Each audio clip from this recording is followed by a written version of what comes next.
La semaine dernière, nous avons suivi notre 5e candidate, Josée Garneau, lors de sa préparation et sa soirée au 2e gala. Cette semaine à l'émission, nous suivons notre 6e candidate, Marie-Noëlle Courcy, propriétaire de Atelier numéro 16 de Saint-Placide, lors de sa préparation et sa soirée au 2e gala. Marie-Noëlle, il est rendu 12h25. Oui. Il reste 35 minutes. Oui. Tu as 200 boulettes à faire. Oui. T'as assez de temps? Ben oui.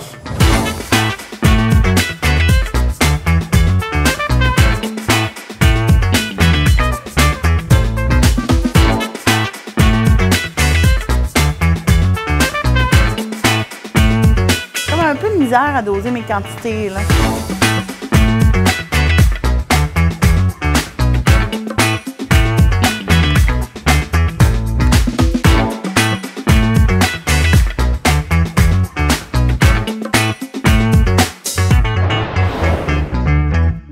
Bienvenue à Maître Locavore 2020.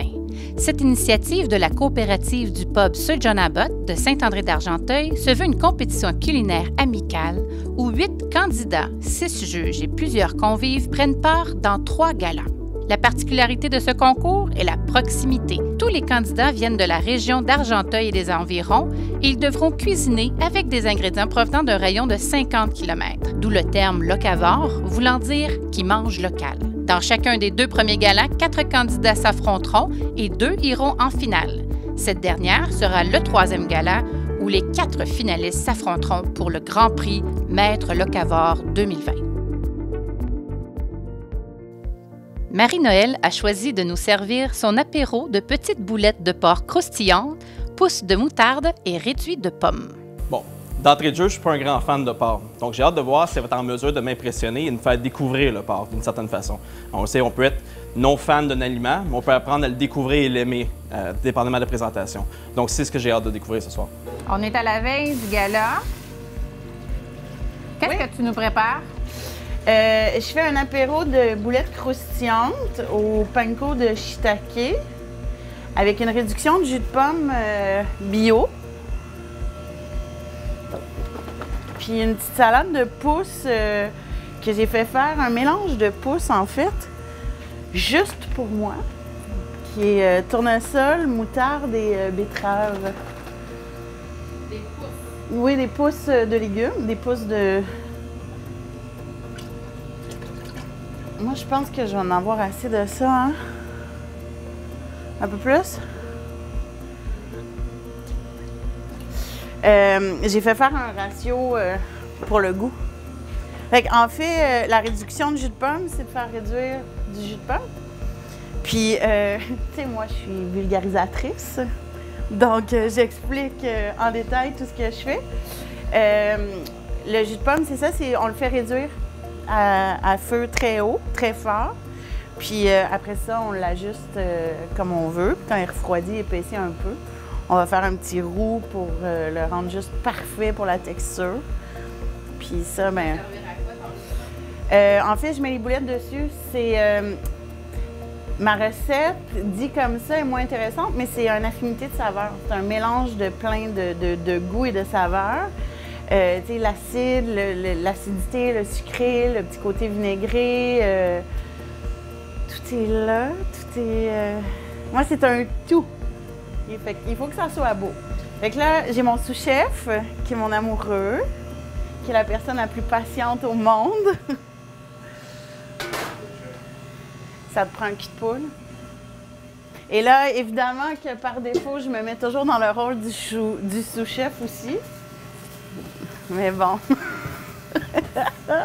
Oui, j'aime beaucoup le porc. J'espère que ça va être justement le petit côté croustillant va ressortir beaucoup. Les pousses, ça va donner un petit côté rafraîchissant à la recette. Et puis, que les saveurs soient bien ensemble. Le gingembre, l'oignon et la carotte vont dans la boulette.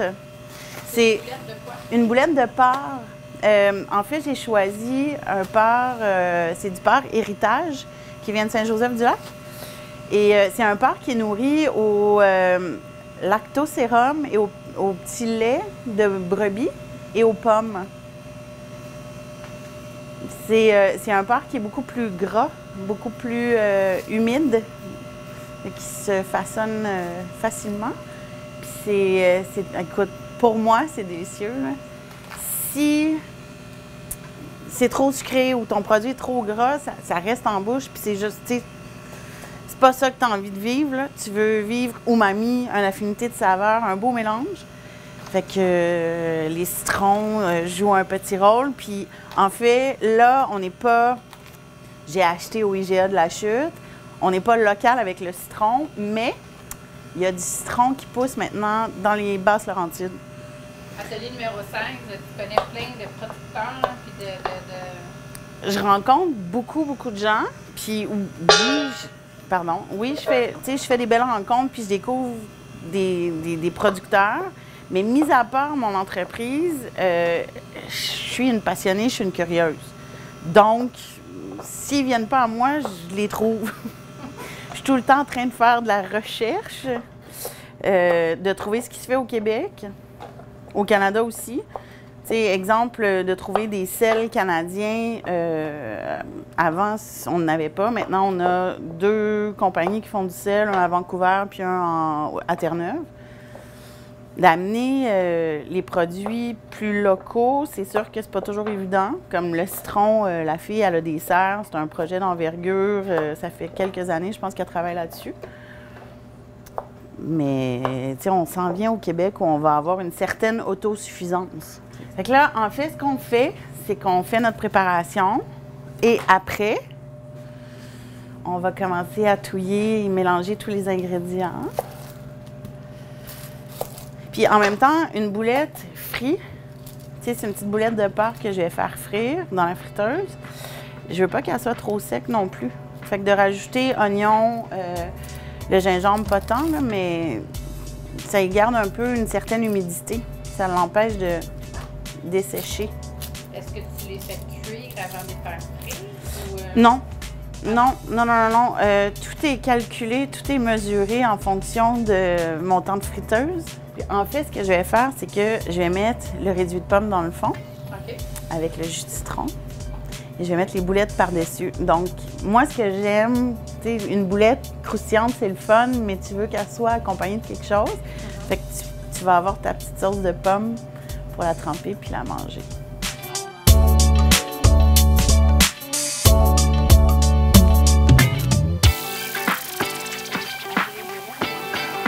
C'est ça, comment tu te sens la veille du gala? Tu as déjà expérimenté un peu avec le premier gala, avec 2 autres candidats en tant que sous-chef, mais là, c'est toi là, qui est... Moi, ça va bien, je suis en contrôle, puis, tu sais, j'ai mon homme de confiance avec moi, puis, veux pas, je me suis inscrite au concours, mais je me suis pratiquée aussi à la maison. Marie-Naëlle Courcy, c'est bien mieux d'être bon. Parce que je l'ai connue là 2 ans, à mon 5e anniversaire.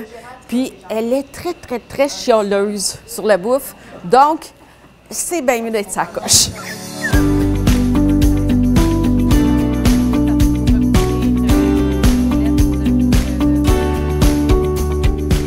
En fait, j'ai un panko de shiitake que je vais pouvoir te montrer tantôt parce qu'il est quand même relativement fin, le panko de shiitake. Puis, ce que ça fait, c'est que la boulette est ultra trop croustillante. Fait que je le mélange un peu avec du panko régulier pour juste donner un peu de fluff.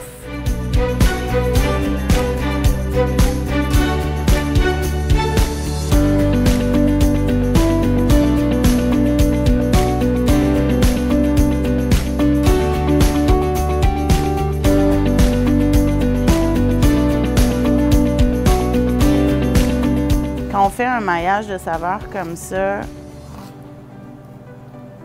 peu importe si tu es bien dosé puis que tu goûtes à ta recette, ça peut pas être bon. Après ça, c'est les goûts de tous et chacun. Peut-être qu'il y a des gens qui n'aimeront pas la boulette croustillante, mais le maillage, c'est super important. Quand j'ai démarré mon entreprise, ça va faire presque 5 ans, j'ai perdu un peu cette passion-là. Pas parce que j'en avais pas envie, mais parce que j'avais pas le temps. Fait que j'ai un peu perdu mes repères. Puis là, de m'inscrire à la compétition culinaire, ça m'amène à retrouver mes amours, puis recommencer à cuisiner, puis...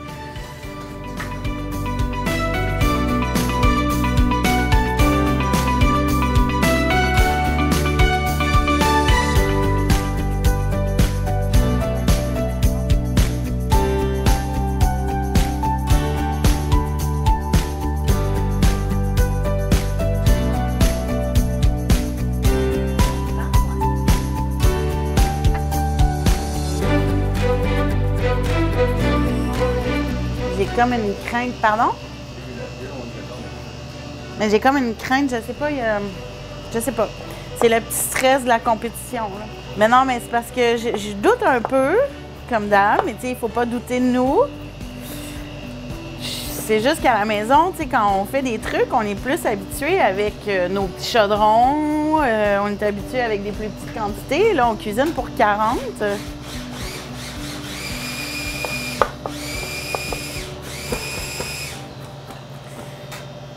Je veux juste pas gaffer ma sauce. En fait, la réduire trop ou la réduire pas assez. La ligne est mince. Je la réduis trop, je n'aurai pas assez. Je la réduis pas assez, elle va être trop liquide. Fait que c'est, combien j'ai dit? 227 grammes. On a quand même... J'ai dit combien de boulettes? 5 boulettes x 40 à faire. Le panko de shiitake. Ils m'ont donné un très grand sac pour très peu. C'est très, très fin. Ouh! J'ai comme un peu de misère à doser mes quantités, là. Je sais pas, là, ça... C'est stress. Là, on met les ingrédients ensemble pour faire les boulettes. C'est une fois qu'on va avoir... Ici, le sel. Le poivre, tu m'as dit qu'il était ici. Hey, c'est moi, c'est toi le sous-chef, c'est moi qui te fournis. Ça, je pense que la texture est parfaite. C'est pas trop... Parce que le panko de shiitake, il est relativement petit. Puis ça y donne un... On va utiliser un mot croustillance. Un peu trop. Tu sais, on veut pas que les gens mangent des roches. Mais... c'est pour ça qu'on le mélange un peu. Ça va y donner un petit côté... c'est quoi le mot que je cherche? Fluffy. Fait que ça, c'est notre panko. Puis là, je casse les œufs là-dedans. Rien de simple. Donc, on est là vraiment dans de la complexité. Des ingrédients comme les pousses de moutarde, c'est pas commun. Donc, j'ai hâte de voir l'agencement de tout ça.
Marie-Noël, il est rendu 12h25. Oui. Il te reste 35 minutes. Oui. Tu as 200 boulettes à faire. Oui. Ça fait assez de temps? Ben oui.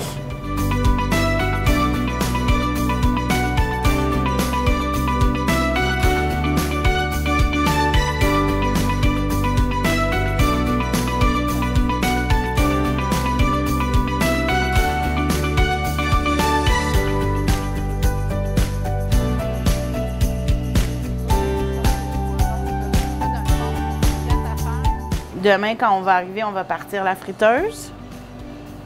Puis mon sous-chef, il va me faire de la friteuse comme un champion.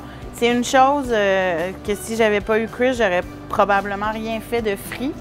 Que moi, j'ai un peu peur de tout ce qui est huile et des histoires de grand-mère, mais je me sens pas confortable.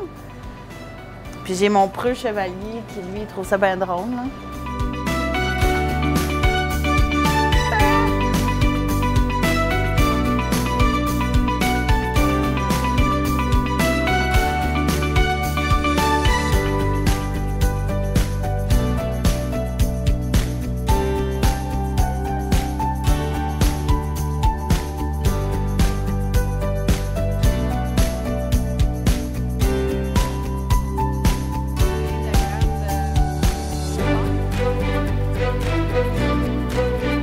Il y a quand même du gras dans le porc. C'est un porc qui est quand même gras, mais tu sais, c'est noble. Il n'y a pas d'hormones de croissance. Je ne sais pas s'il y a des antibiotiques, là, mais ici au Canada, on est obligé de donner un certain premier vaccin.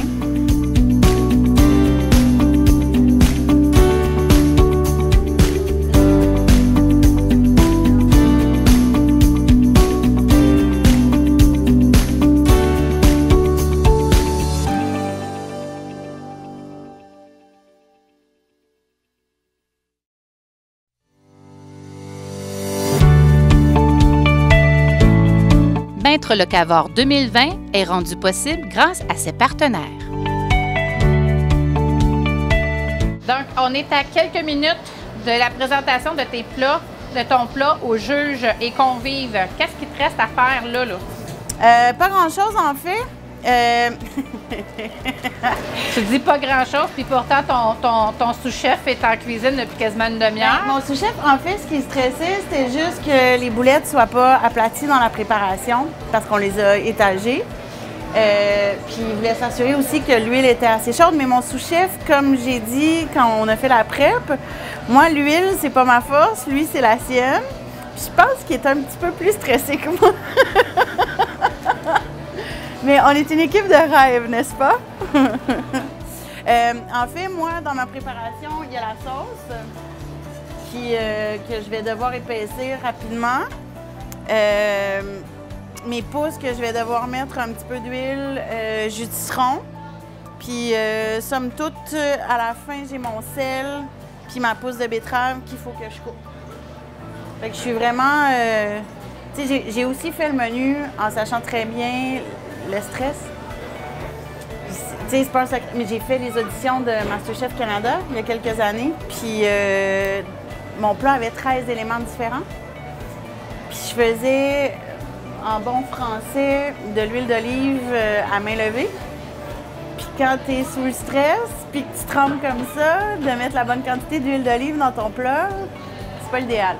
Fait que, tu sais, là, j'ai fait une recette en fonction de aussi qu'il n'y ait pas trop de facteurs risques. Mais comment tu te sens, là? Tu parlais de stress. Comment tu te sens maintenant? En fait, tu sais, j'ai une petite boule de stress, mais il ne faut pas que je le dise parce que je vais stresser le sous-chef encore plus. Il n'est pas stressé, mais depuis qu'il est arrivé, qu'il ne veut pas sortir de la cuisine puis qu'il évalue tout. Mais, tu sais, ce que je trouve le fun, c'est que c'est notre premier défi en tant que couple. On a cuisiné à plusieurs reprises ensemble, mais là, c'est un beau défi. Fait que ça se peut qu'il y ait des petits sacres ou des regards qui veulent tuer. Sauce. Un petit peu de jus de citron dans la sauce. Les boulettes. La petite salade de pousse au centre. Puis le sel. Tout. Fait que 15 minutes pour tout sortir. 15 minutes, puis tu sais, moi, j'ai surpréparé. Fait que j'en ai fait assez pour 40 personnes. Je ne sais pas combien on va être dans la salle. J'ai 32 bols en tout. 35 bols, je crois. Fait qu'on va les faire tous les bols. Puis on a en masse de boulettes pour tout le monde. Ça me stresse pas. La préparation, ça fait partie, tu sais, c'est la dernière étape. Puis c'est là où... Mais reste à voir, vous allez l'avoir en image. Fait que c'est ça. Fait que tu te sens prête? Ouais. Ouais. Prête.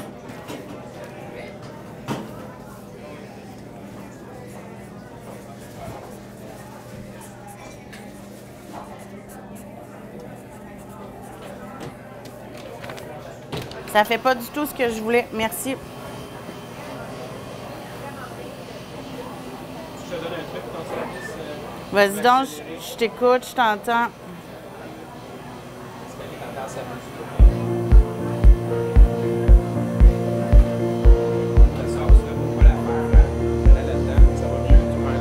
Ah, parfait. Can you dump it, babe? Merci. Non, mais je prends tous les trucs en ce moment. Merci. J'apprécie, hein? Elle est trop épaisse, la sauce. Elle n'est pas assez épaisse. Merci. Hey, sérieux, mes linges à vaisselle, merci. Ils disparaissent au fur et à mesure. La sauce n'est pas assez épaisse, ça a l'air du diable. Je vais mettre tes pouces en haut, ça va te faire plus de place. These ones don't have... Ah merde. Il m'en reste ici. Hein? Ça, c'est juge. Ça, c'est... T'as-tu mis du sel sur toutes eux autres? Juge. Ah! Je ne sais pas lequel prendre. Il est pas beau. Juge, ma chérie. Ça, c'est prêt à partir. Ça, c'est prêt à partir. T'as-tu mis le jus de citron dans la sauce? Mais là, il faut que tu mettes le jus de citron dans la sauce. Oui, au fond, au coin. Je sais pas. J'ai pas. Casse-toi, chérie. Il en manque juste 3?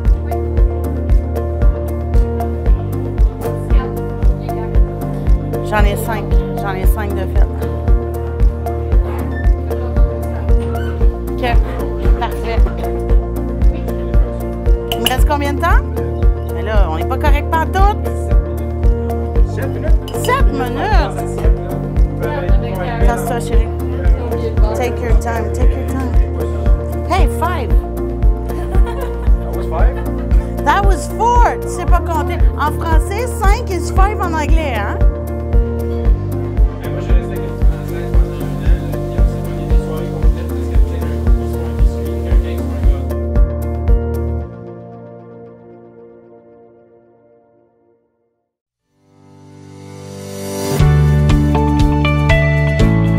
gars. Maître Locavor 2020 est rendu possible grâce à ses partenaires. Marie-Noëlle, c'est quoi ton impression quand tu regardes les gens manger? Mais là, en fait, les juges n'ont plus d'assiette, fait que j'ai pas vraiment d'impression. Mais écoute, ils ont de l'air contents, là. Est-ce qu'ils ont l'air d'aimer ce que tu as cuisiné? Est-ce que tu penses avoir livré la marchandise? Ben, dans les affinités de saveurs, oui. Moi, je pense que oui. J'ai fait du mieux que je pouvais, puis je suis satisfaite. Est-ce que tu étais dans les temps, selon toi? Oui. Est-ce que tu te sens confiante de te rendre en finale? Oui. Quand même. Comment tu as trouvé ton expérience jusqu'à maintenant? Un peu stressante, mais non, mais ça va. J'ai vraiment aimé ça, puis c'est une autre réalité que de cuisiner à la maison. Puis, si tu te rends pas en finale, qu'est-ce que tu penses que tu aurais pu faire de différent? Absolument rien. J'ai fait de mon mieux. Puis si je me rends pas en finale, l'expérience a été juste complètement géniale. On va y aller de gauche Ben, c'est parfait. Écoute, Marie-Noëlle, je suis pas un fan de porc en partant. Donc, ça passe une prise. Par contre, j'ai aimé la texture. C'était croustillant. J'ai adoré. Puis une chance qu'il y avait la sauce. Parce que la combinaison des deux a fait que j'ai terminé mon assiette. Donc, c'était bon. C'est mon tour. Madame Albert. C'était pas mangeable! Non, c'est pas vrai. faut que tout le monde sache, puis il n'y a pas de parti pris là-dedans. Je suis très, pour ceux qui me connaissent, je suis très transparente et neutre. Marie, c'est ma chum. Fait que... mais là, beaucoup! Mais elle aime ça, elle mâche ça. Fait que... mais non, c'était très bon. Oui, ça prenait la sauce, par contre, à cause de la friture, là. Mais j'ai juste pas brouté le gazon dans le milieu.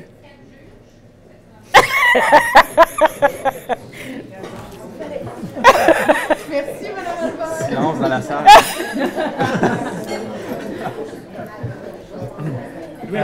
Oui, donc moi je le répète, bravo d'avoir mis ton nom sur la liste. Tu sais, c'est déjà un gros morceau, tu sais, puis bravo pour le courage de te rendre un peu vulnérable avec ton plat. J'ai beaucoup aimé la sauce. Quelque chose entre l'acidité et le sucré, c'était super bon. C'était généreux aussi. Puis je rejoins mon collègue. Je pense que c'était nécessaire parce que avec le porc, il y a du crunch. Je me suis plaint la semaine passée qu'il n'y avait pas assez de crunch sur le porc. Donc là, ça vient de reprendre. Tes portions étaient plus petites ou les boudettes plus petites, donc c'est peut-être plus facile de faire du crunch dedans. Bravo pour les produits locaux. Les pousses, je vais mettre ça un peu différemment de toi. Parce que toi, tu les as mangés. Moi, je les ai mangés, mais ça n'a rien à voir avec toi. Je trouve toujours que les pousses, c'est un peu difficile à manger. Et puis donc, j'aurais aimé que tu trouves une solution, mais j'étais pris avec le même problème que d'habitude. Mais c'est pas toi. Oui, j'ai vraiment beaucoup aimé ton plat. J'aime le porc en partant, alors c'était facile pour moi, mais c'était vraiment bon, le croustillant, le moelleux à l'intérieur, c'était délicieux. Ta sauce, elle est incroyable. J'en voudrais. On t'invente chez nous, c'est de la sauce. Mais c'est vrai, elle avait une texture de prune, là, mais c'était lisse, là, c'était vraiment bon. J'ai aimé vraiment beaucoup ça. Moi aussi, j'aime bien les pousses, mais effectivement, c'est bizarre. C'est difficile d'être élégant en mangeant ça, mais c'est vraiment très bon. Là. Le tout, là, moi, j'ai trouvé ça très, très bien. Bravo! La semaine prochaine, nous suivrons Julie Vigneault dans son aventure. Nous verrons sa préparation au deuxième gala, sa soirée de présentation et les commentaires des juges sur le plat qu'elle aura choisi de servir. C'est un rendez-vous à ne pas manquer. À la semaine prochaine!